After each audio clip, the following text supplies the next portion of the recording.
While I have never known a world without the looming shadow of gun violence in schools, I remain relatively alert of such a situation that could arise in the state of gun legislation in the United States that has actually enabled it to happen again and again. I've never known a life where this alertness was unnecessary. I understand for all of us as Generation Columbine, we must take this fight into our own hands. Gun control comes in many forms, encompassing all ideas from all sides of the political spectrum. It is not a political issue, but rather a moral and ethical one. Our school is outside Princeton, the world-renowned Princeton. Nothing so tragic can happen here, but if the 45 mass shootings of 2018 have indicated anything, it is that we as Americans aren't just helpless victims in the face of gun violence, but in the face of legislative negligence. Definitely once we started with the reciting the names and the speeches, it really brought the whole school community together, and I think that people were able to grasp the magnitude of what we were dealing with there and were profoundly impacted by what was said. It kind of raised my faith in the people that are here and stuff, because everybody had moral to show up, and they all were out in the cold, and they thought that speaking up mattered more than being comfortable. I saw my entire class walk out of class to be able to walk here, and not just that, like, I don't know about everyone else, but I know that like within like my small group, we actually did dedicate this time to be able to talk about like gun violence, and not just like in schools, but in like places that media doesn't always recognize, like with minorities and stuff. And I think that listening to the speeches, like as a huge group, that also like brought like another wave of recognition for like the school and all of the victims of mass shootings. It was almost as if like it could be any 17 at our school, and that like I think that hit people pretty hard. Yeah. And they were so young too. Reading the ages, like the fact that, some of them were as young as, 14 years old, like that's crazy, and we had people from every single grade out there, people that are those ages. So I'm really glad that like that resonated with you guys. That's definitely something that we were going for in terms of really having you guys realize and be able to relate to them, and the fact that, it's not just in places that, we hear about on the news or, we see on TV, but it really can be anywhere. People that were like hesitant to walk out or like weren't sure, a lot of people said like, oh, like maybe like they didn't feel like it was gonna have an impact, or like, if we're being allowed to walk out and we're just walking in a parking lot, what impact can we be having?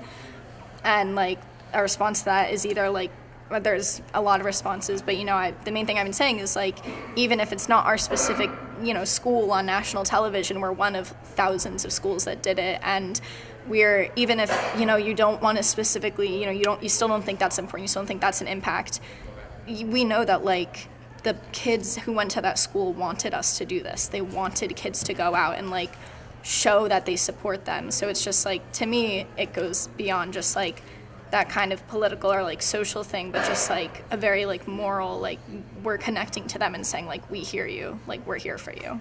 I'm not going to make any difference just walking in a parking lot. If everyone says that, then no one's going to walk out in a parking lot, and there will be no difference. So you kind of have to do it in order to see the effect. It's kind of showing the government that it's not just this one thing. It's happening to like kids our age, and it's not okay, and we don't feel safe anymore, and needs to be a change.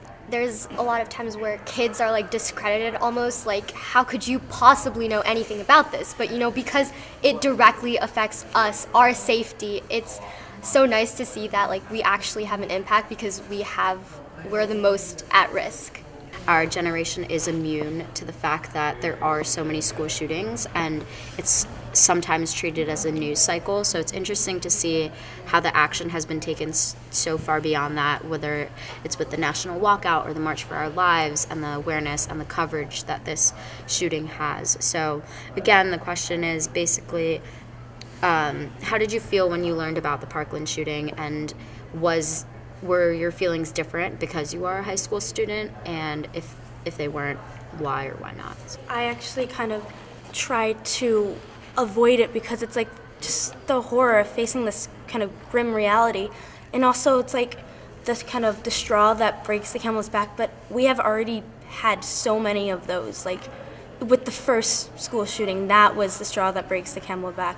And it's really extremely sad that it's still going on, and we have to say there was another school shooting. Before, maybe they're like, oh, it just happened at like an elementary school, or it just like happened somewhere else. And now it's like, especially for high school students, like we really have to fight back because it's becoming such a big issue, and it has been such a big issue. But for a lot of people, it was like a wake-up call. The survivors, they were directly able to address what had happened to them, and they took the pain that they felt, and they combined it with this intense passion for this to never happen again in any other school in the country. And I think that's their ability to use social media and to say, hey, this is what we noticed. We are students. You can't disqualify us just because we're not adults. This is happening to us, and this is a reality that we face. And I think that directly impacted a lot of people, a lot of teenagers across the country. And that's part of the reason why I felt so compelled to join the movement here to do Walkout at North. This is like obviously something I'm not proud of, but like I remember when it happened, I was with like one of my close friends, and we were just hanging out, like, you know, doing whatever teenagers do, and we were just, you know, she was on her phone, she was like, oh, like there was a school shooting in Florida, like, you know, at that time we knew like 14 people had died. We were like, wow, that sucks.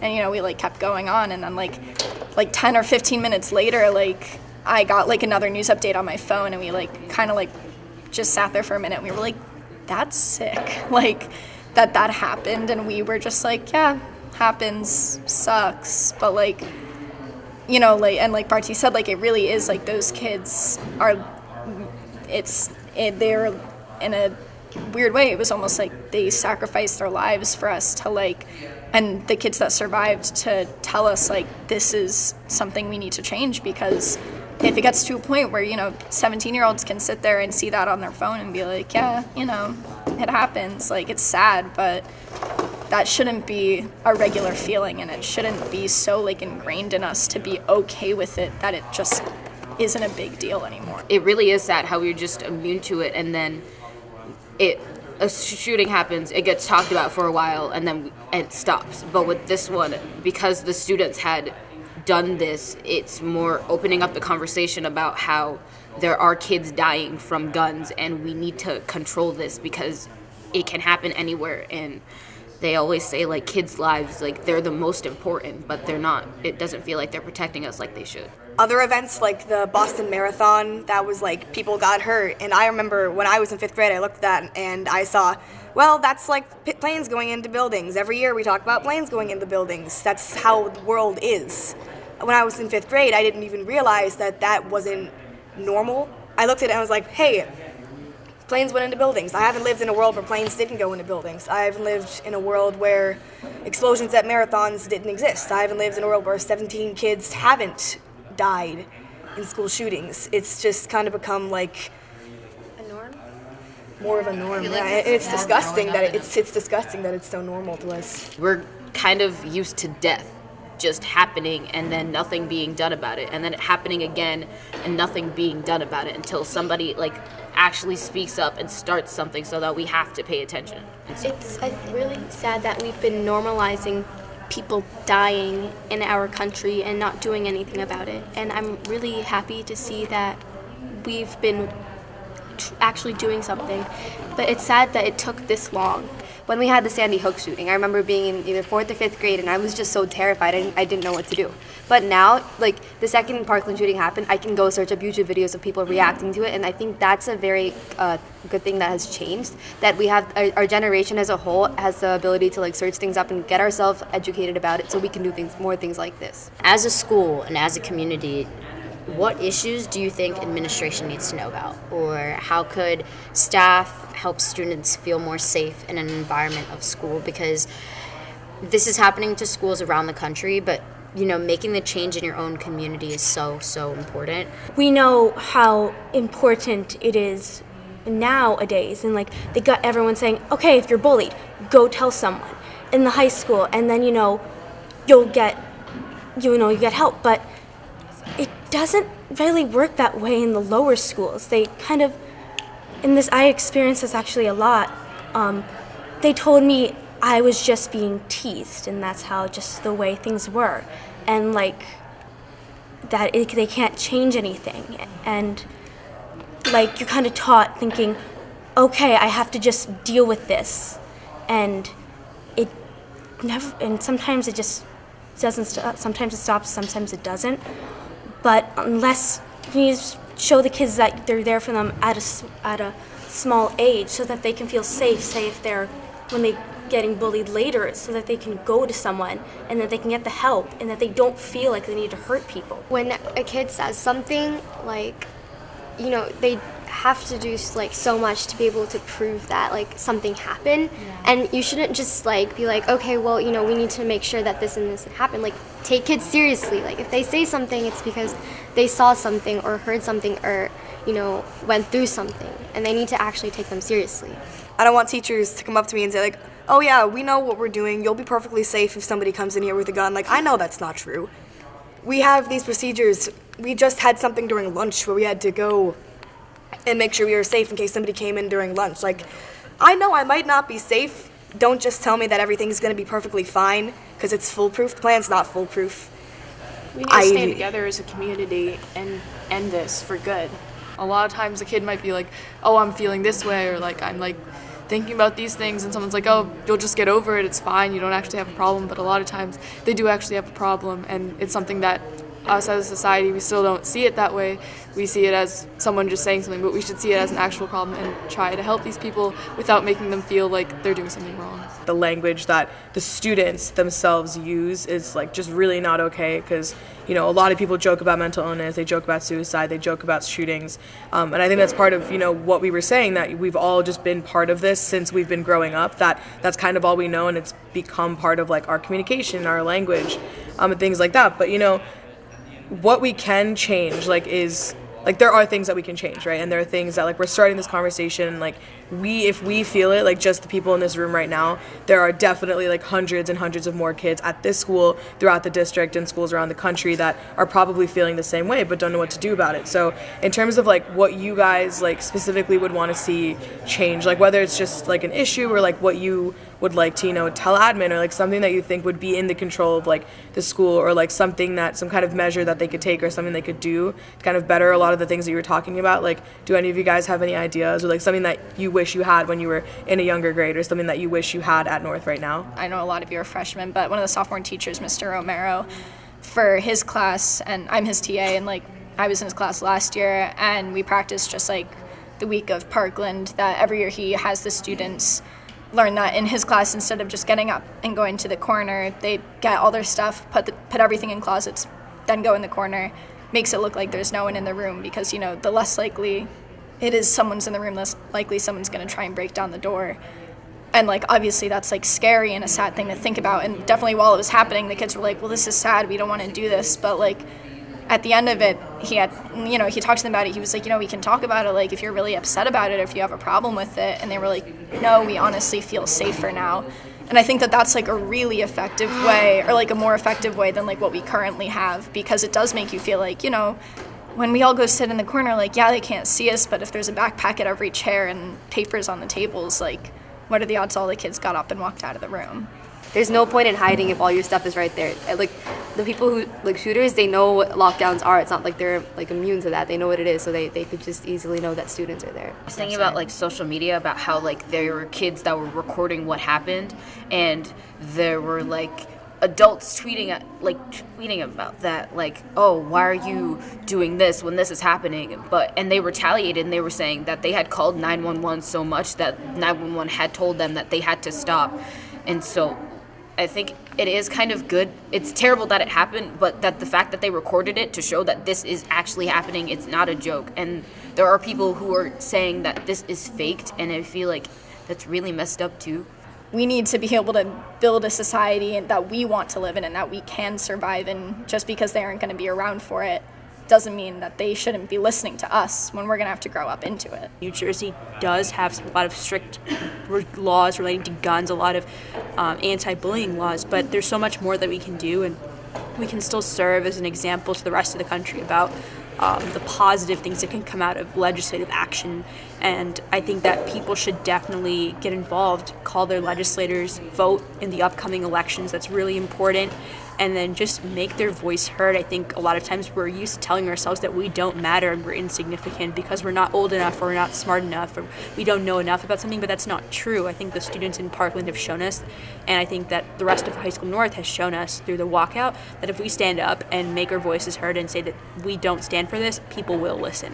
We're kind of like put down because of how young we are, and they say we are the future of this country, we need to do this and do that, but when we do try and speak up, it's kind of like they brush us off until we become like bigger and there are more kids and there are more people saying that this is not okay. Just because we're small, just because we're little, just because we're not like 30, that they think that we're dumb or not knowledgeable. And I feel like a lot of the times we're not. I feel like that kids, they go through a lot every day, and they go through school, and people need to start listening to them more. We need now to start making it like a future that we want to live in, not when we're the ones in Congress, because it will be extremely late, and who knows what other horrible things might have happened. So it really is. Change really needs to start now. Whether we're just talking about the walkout at North or we're talking about the Parkland survivors, like this has been completely motivated by us and our generation, right? Which shows that now, starting now, like we are going to demand change. It's not that we're just going to say we want something, let Congress, just kind of sit around. Whether it's like specific like people like Belle mentioned that she knows, or just like in general. The purpose of this walkout wasn't to have, Congress draft a bill today that, we all agree with, because there are so many other factors, right, that play into like actually having the legislation be put on the table. But the whole purpose of this movement was obviously to show our support for the victims themselves, their families, the people affected at MSD. But more importantly, to show that, starting today, starting with this shooting, we're not going to be silent anymore. We're not just going to sit back and, look at our phone screens and say, oh, it happened. Like everyone that came here today, especially you guys for actually talking about it, everyone at the walkout, like it's been part of just that start of the conversation, the protest, showing Congress, showing adults, showing other students, other children that, this is something that we care about. We want to take this conversation, and especially this conversation, and have this awareness for conversations within our community, whether that's faculty, staff, and even parents. This is just the first step in a larger movement, a larger process, a larger plan to impact change in this country in the way that we think about mass shootings, mental health, school safety. I want to remind you that mass shootings are not normal. The United States is the only country in the world where such gun violence occurs on a daily basis. I encourage all of you to get involved in your communities, call your legislators, and demand they sponsor legislation that offers common sense gun violence prevention solutions, appropriates funding for mental health programs across the country, and promotes increased school safety. Become educated about gun reform. Stand in solidarity with communities such as Parkland and Sandy Hook, while also remembering that there are countless others killed in shootings that do not garner widespread media attention. It starts with empowered and passionate individuals like yourselves, who are willing to stand and speak out about gun violence and what they believe in. It starts with those of us that are tired of being told what we can and can't do. And most importantly, it starts with us, the students. Gun violence has been a part of American culture for decades, so much so that we've become desensitized to what's going on around us. So much so that we can see a headline of another mass shooting on the news in the morning and nothing's different than the day before. And so much so that it takes a mass shooting of 17 lives to be lost, regardless of shootings in the past, for the country to wake up and see the desperate reality that we're in. But today, we say no more. We're here today to honor the victims of Parkland and the sacrifice that they have now made for progressive change. But we are also here today to show that High School North has joined a historic movement to protest gun violence. This is a movement that is taking place today at 10 o'clock in schools all across the country. Today, we have taken our freedoms of speech and assembly and joined a movement to enact real change. Because whether you're a freshman or a senior, a boy or a girl, a liberal or conservative, or somewhere in between, this is an issue that affects every single one of us, because it's an issue of our safety and it's an issue of our lives. And today, change starts. Thank you.